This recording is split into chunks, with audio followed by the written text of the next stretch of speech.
Después de 46 años de matrimonio, un día desperté sola. No porque él se hubiese ido de viaje, no porque hubiésemos discutido, no porque la vida nos hubiera separado. Desperté sola porque mi esposo, mi compañero de vida, mi otra mitad, ya no estaba.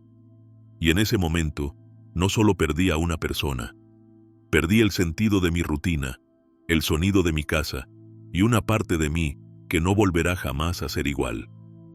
Durante 46 años compartimos todo: la mesa del desayuno, las tareas del hogar, las risas de nuestros nietos, incluso el silencio de las tardes sin nada que decirnos. Y de pronto, me vi mirando su taza vacía en la cocina, su almohada sin forma y su silla junto a la ventana, vacía.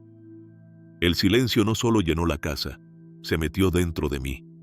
Las mañanas se volvieron eternas, las comidas insípidas, los días repetidos.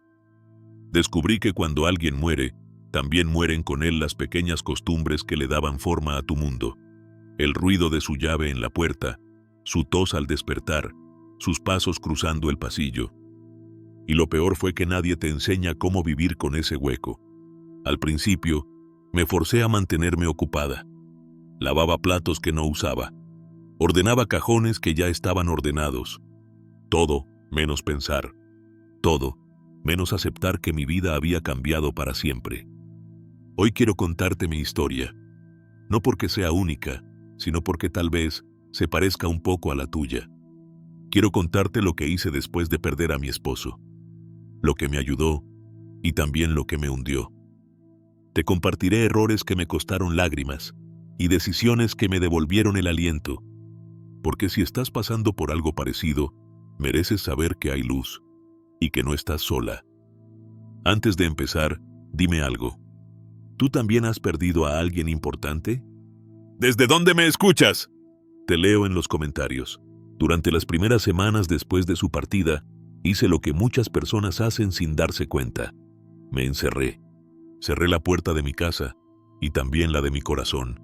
No respondía a llamadas. No abría mensajes. Apagué la televisión. Cerré las cortinas. Me levantaba tarde, sin ninguna razón para hacerlo antes. Y cuando alguien tocaba el timbre, fingía no estar. Como si esconderme pudiera hacer desaparecer el dolor.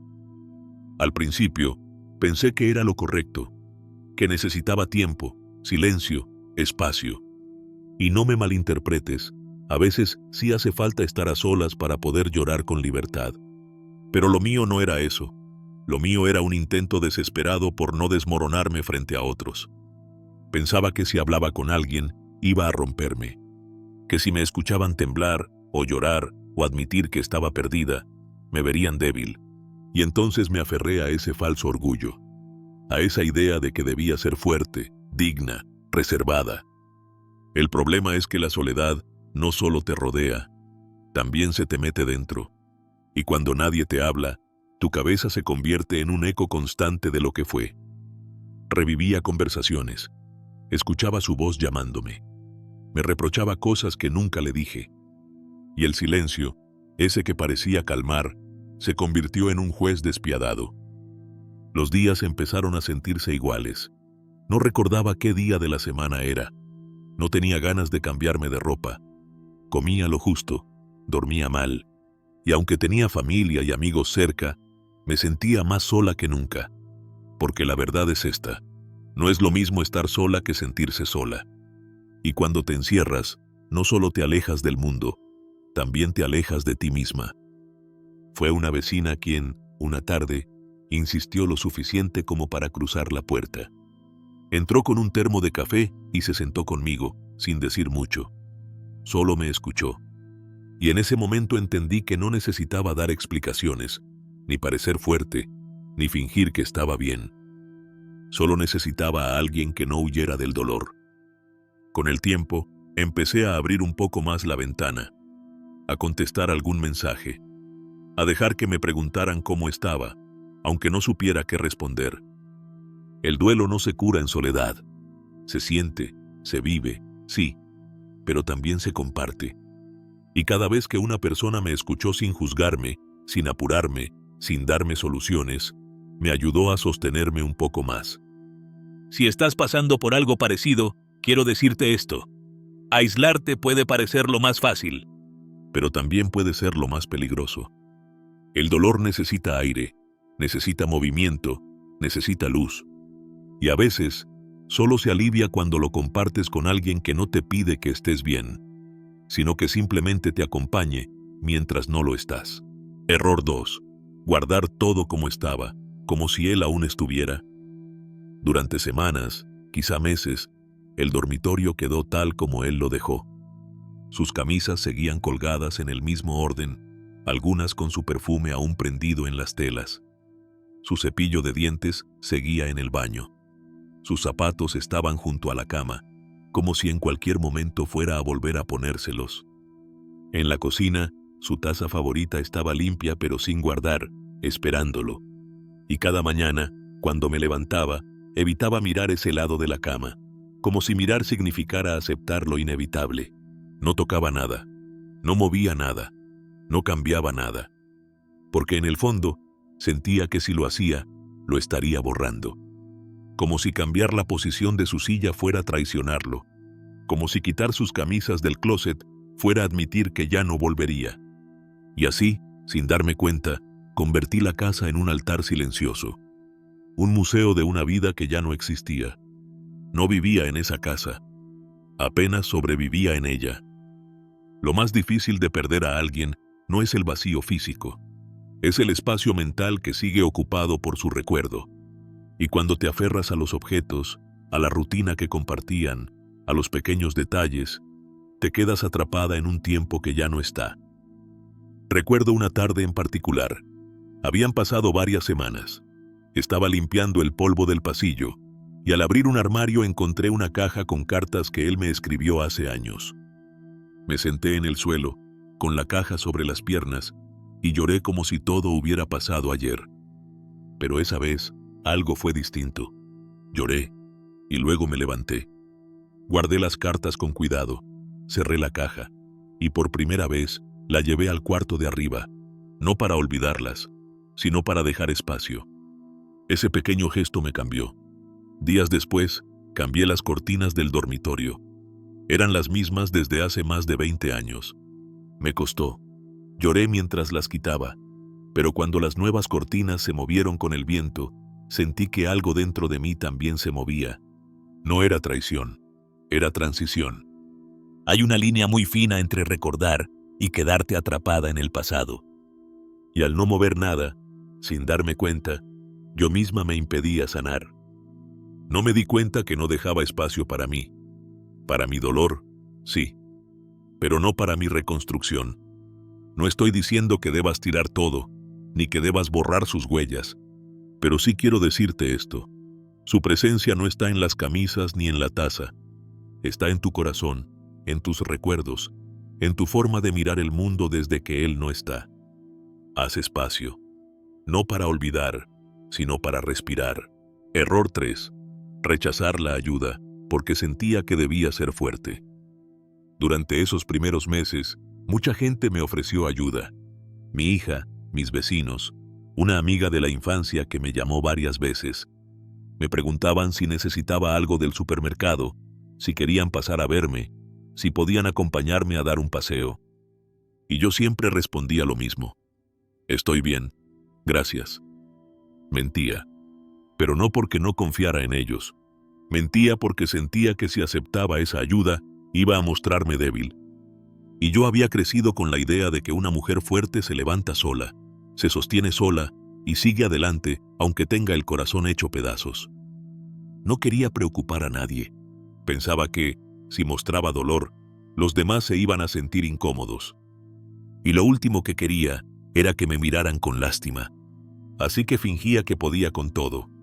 Me levantaba temprano, intentaba mantener la casa limpia, cocinaba por costumbre aunque no tuviera hambre. Hasta que un día me di cuenta de que no había comido en casi 2 días. Me había pasado la tarde entera lavando y planchando ropa que no iba a usar. Y al llegar la noche, me sentí tan agotada que no pude ni subir las escaleras. Me senté en el primer escalón y lloré. Ese día entendí que la carga que estaba llevando no era solo por la ausencia de mi esposo. Era por no permitir que nadie me ayudara a sostenerla. Creía que tenía que ser la misma mujer de antes, la que podía con todo, pero ya no era la misma, y eso no me hacía menos, me hacía humana. Aceptar ayuda no es rendirse, es tener el valor de decir, no puedo sola, no hoy. Y cuando una persona te ofrece apoyo desde el cariño, rechazarlo es también rechazar un abrazo silencioso que podría sostenerte justo cuando más lo necesitas. Después de aquel día en las escaleras, dejé que mi vecina trajera pan fresco los domingos. Dejé que mi hija me acompañara al banco, aunque pudiera ir sola. Acepté que alguien se sentara conmigo sin tener que decir nada. Y aunque esas cosas no borraban el dolor, me aligeraban el alma. Porque sentirse acompañada, aunque sea en silencio, también es una forma de sanar. No estás hecha de piedra. No tienes que demostrar nada a nadie. Y permitirte ser vulnerable no te debilita. Te conecta con quienes aún están dispuestos a caminar contigo este tramo tan difícil. La fortaleza no siempre se ve como una espalda erguida. A veces se ve como una mano que se extiende y dice, gracias, sí, hoy sí necesito ayuda. Lo que hice bien, volver a caminar cada mañana, aunque fuera llorando. Recuerdo con mucha claridad la primera vez que salí a caminar después de que él se fue. Fue una mañana de cielo gris. No hacía frío, pero el viento se sentía más cortante de lo habitual. Me puse el abrigo, los zapatos viejos que usaba para pasear con él, y salí. No llevaba rumbo. Solo sabía que tenía que salir de la casa. No fue un acto valiente ni planeado. Fue más bien un impulso. Estaba cansada de ver las mismas paredes, los mismos muebles, el mismo vacío. Caminé despacio, en silencio. Cada paso dolía, no en los pies, sino en el pecho. Pasé por la esquina donde solíamos parar a tomar un café. Vi el banco donde solíamos sentarnos a ver pasar la gente. Y en un momento, sin poder evitarlo, me detuve. Y lloré. Estaba sola. Nadie me miraba. Y por primera vez, sentí que podía llorar sin esconderme. Volví a casa sin sentirme mejor, pero sí distinta. Había roto, aunque sea por unos minutos, la cárcel invisible de la rutina del duelo. Y al día siguiente, lo hice de nuevo. Y luego, al otro día. Así, sin grandes planes, sin metas. Solo caminando. Lenta, con lágrimas a veces, en silencio casi siempre. Poco a poco, ese hábito se convirtió en mi refugio. No era solo un paseo. Era mi espacio para pensar, para hablarle en voz baja, para recordar sin interrupciones. Y, sin darme cuenta, empecé a notar los árboles, el canto de los pájaros, el olor de la tierra mojada. La vida afuera no se había detenido. Seguía ahí, verde, viva, imparable. Y esa energía, aunque al principio me dolía, con el tiempo empezó a sostenerme. Caminar me dio algo muy valioso: estructura. Cuando todo parecía sin sentido, saber que tenía ese pequeño compromiso conmigo misma fue un ancla. A veces solo necesitamos una cosa al día, una sola, pero hacerla. No importa si la haces bien, no importa si lloras mientras lo haces. Lo que importa es que, al final de ese pequeño acto, sientes que lograste algo. Y en medio del duelo, lograr algo, aunque sea vestirte y salir a caminar 10 minutos, ya es mucho. El movimiento te conecta con el presente. Y aunque el dolor esté ahí, respirando contigo, la caminata le enseña al cuerpo que aún puedes seguir. Un paso, después otro, sin apuros, sin promesas, solo caminar. Hoy, muchos años después, sigo caminando por ese mismo parque. A veces con tristeza, a veces con gratitud. Pero siempre con la certeza de que esa simple decisión fue uno de los primeros hilos con los que empecé a tejer una nueva vida. Error 4. Comparar tu proceso con el de los demás. Unos meses después de la pérdida de mi esposo, me llamó una amiga que también había enviudado el año anterior. Se llamaba Teresa. Era una mujer de mi edad, con la que solía hablar de vez en cuando. Cuando le conté cómo me sentía, Me sorprendió su respuesta. Yo también pasé por eso, pero ya me siento mucho mejor. Incluso estoy tomando clases de canto, salgo con amigas y estoy planeando un viaje. Al colgar el teléfono, me sentí peor de lo que me sentía antes de hablar con ella. No por envidia, no por celos, sino por culpa. Me pregunté, ¿qué estoy haciendo mal? ¿Por qué a ella le costó unos meses y yo todavía no puedo escuchar su voz sin romperme? ¿Por qué ella puede reír y hacer planes mientras yo sigo despertando con un nudo en el estómago cada mañana? Empecé a compararme. Miraba a otras viudas en el vecindario, en la iglesia, incluso en los programas de televisión, y sentía que yo era la única que no estaba avanzando. Como si existiera una especie de calendario invisible que decía cuánto tiempo era normal estar triste. Y eso me hizo mucho daño, porque empecé a exigirme, a forzarme a superarlo. Salía con una sonrisa falsa, me maquillaba cuando no quería, fingía estar mejor solo para parecer más fuerte, más parecida a ellas. Pero por dentro me seguía sintiendo rota. Y ese esfuerzo por aparentar solo me dejó más cansada y más vacía. Un día, después de una reunión con amigas, llegué a casa y lloré desconsoladamente. No por lo que dijeron ellas, sino porque me di cuenta de que estaba intentando vivir un duelo que no era mío. Estaba siguiendo los pasos de otras personas, en lugar de escuchar mi propio ritmo. Fue entonces cuando comprendí algo fundamental. Cada duelo es único. Cada historia de amor deja un vacío distinto. Y por eso, no hay forma de medir los tiempos con una regla ajena. Teresa y su esposo tenían una relación muy diferente a la mía.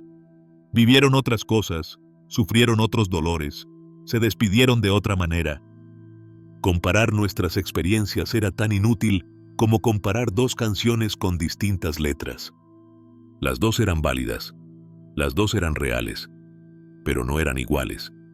Desde ese momento, dejé de preguntarme cuándo me iba a sentir mejor, y empecé, simplemente, a dejarme sentir. Si tú estás pasando por un proceso así, y sientes que no avanzas tan rápido como otros, quiero decirte algo con total claridad. No hay un calendario para sanar. No hay plazos. No hay etapas obligatorias. No hay relojes marcando el progreso. Estás viviendo una experiencia profundamente humana. Y como todo lo humano, tiene curvas, retrocesos, días de sol y semanas enteras de sombra. Y está bien. Tu dolor tiene derecho a ocupar su espacio y su tiempo. No te compares. No te castigues. La única medida que importa es la que dicta tu corazón. Un día cualquiera, mientras esperaba mi turno en la farmacia, vi un cartel pegado junto a la puerta. Era un papel sencillo, blanco, escrito a mano. Grupo de apoyo para mujeres viudas. Todos los miércoles, a las 5 de la tarde. Centro Cultural del Barrio. Lo miré unos segundos y estuve a punto de ignorarlo. Pensé, yo no soy de esas que cuentan sus penas frente a extrañas. Pero ese día, y no sé bien por qué, lo arranqué del vidrio y me lo guardé en el bolsillo. Pasaron 3 semanas hasta que me animé a ir. Me presenté sin muchas expectativas. Estaba nerviosa, no conocía a nadie y no sabía qué decir. Pero apenas entré, me recibieron con una mirada que entendía todo, sin necesidad de explicaciones. No hizo falta contar mi historia desde cero. Todas las que estaban allí conocían el silencio de la casa vacía, la ausencia en la cama, el eco de una risa que ya no volvería. No hacía falta justificar el llanto. Nadie me pedía que estuviera bien. Y eso, en sí mismo, fue un alivio. La primera vez apenas hablé. Solo escuché. Historias distintas, pero con un mismo hilo. Amor, pérdida, dolor. Y esa pregunta que nos ronda a todas, ¿y ahora qué?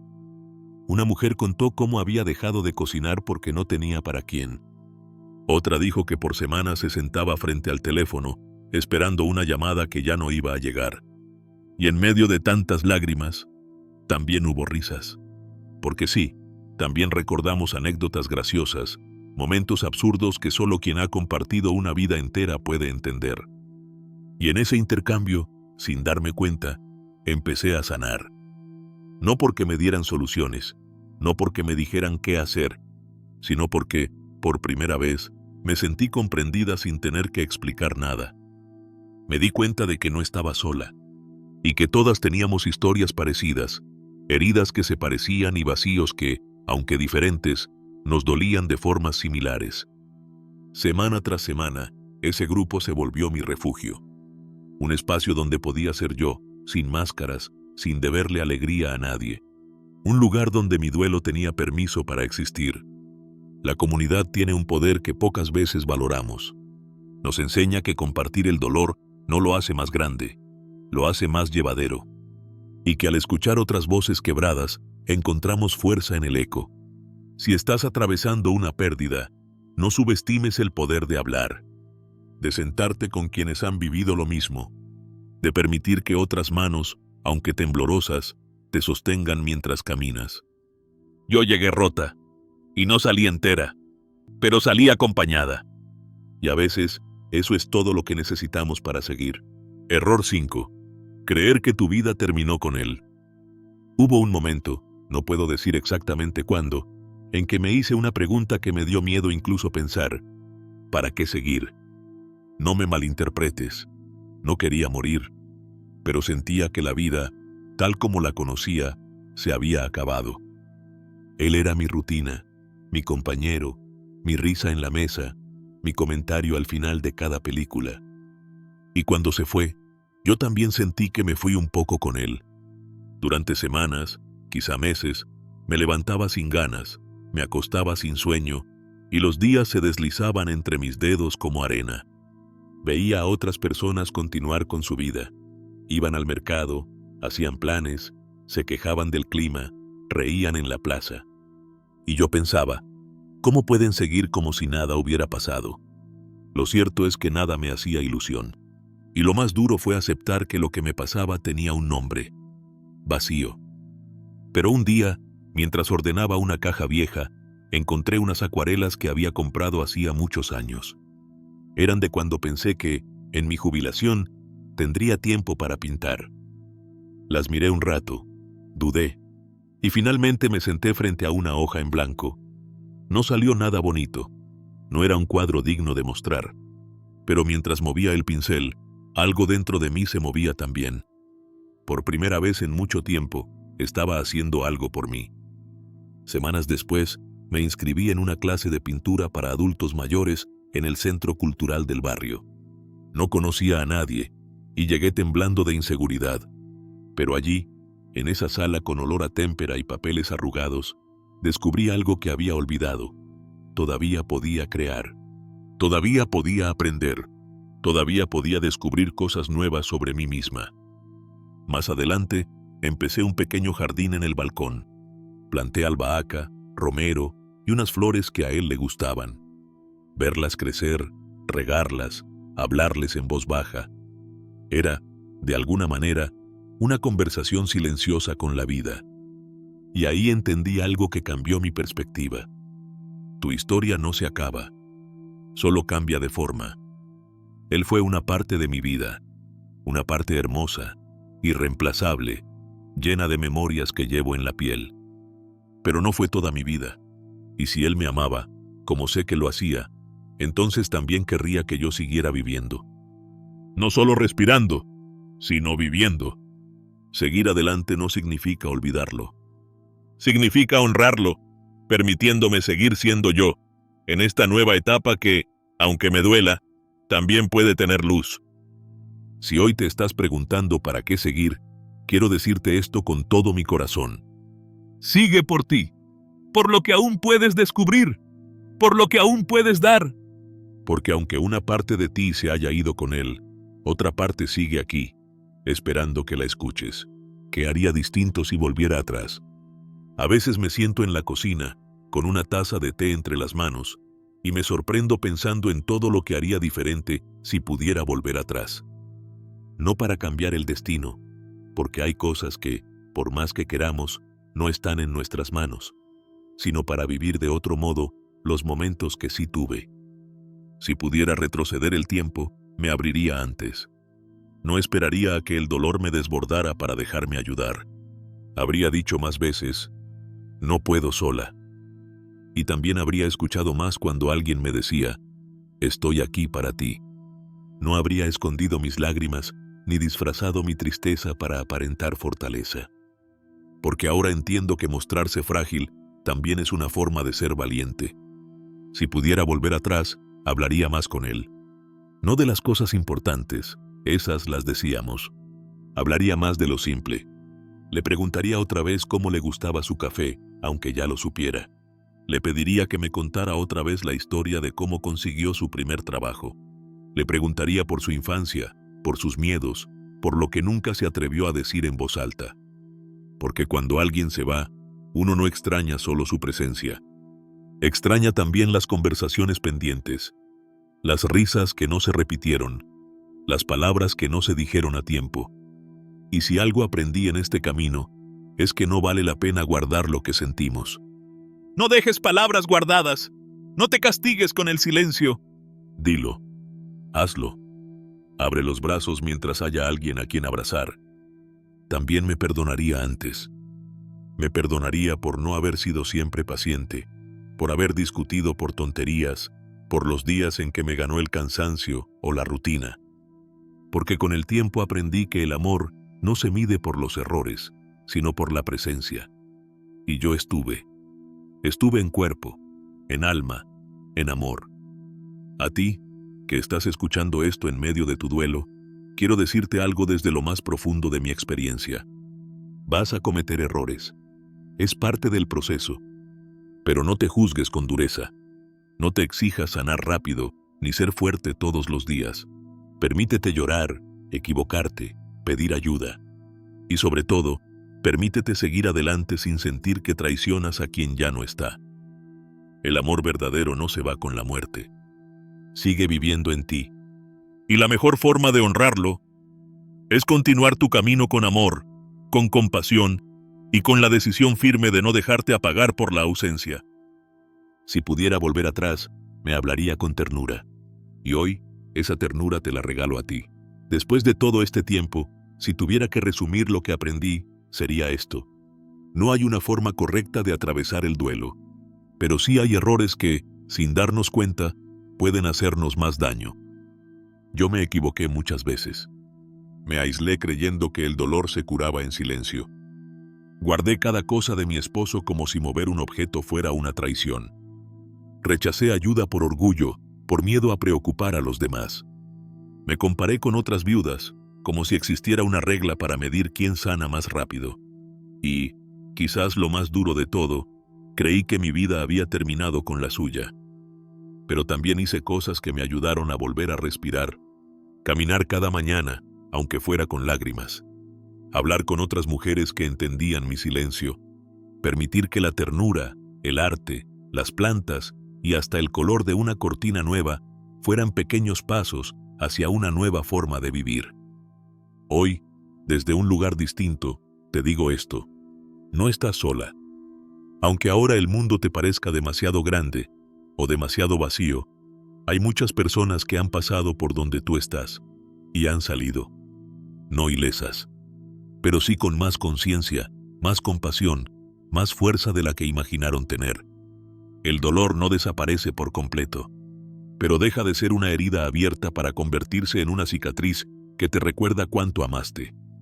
Y eso, aunque duela, también es un privilegio. Si tú estás viviendo un proceso de duelo, si cada día te levantas con el corazón pesado, pero aún así decides seguir, quiero invitarte a hacer algo muy importante. Cuéntame en los comentarios qué te está ayudando a seguir. ¿Qué te está sosteniendo hoy? ¿Qué gesto, qué recuerdo, qué hábito te empuja a levantarte una vez más? Porque tus palabras pueden ser la luz de alguien que hoy no ve salida. Y a veces, leer una historia como la tuya es todo lo que otra persona necesita para seguir caminando. Y si este mensaje te hizo bien, si algo de todo esto resonó contigo o con alguien que amas, te pido de corazón, comparte este video. Alguien, en algún rincón, lo necesita. Y si quieres recibir más historias reales, más consuelo, más sabiduría nacida del dolor, suscríbete. Aquí hablamos con el alma. Y aquí, cada historia importa. Gracias por estar. Gracias por escucharme. Y sobre todo, gracias por seguir un paso a la vez.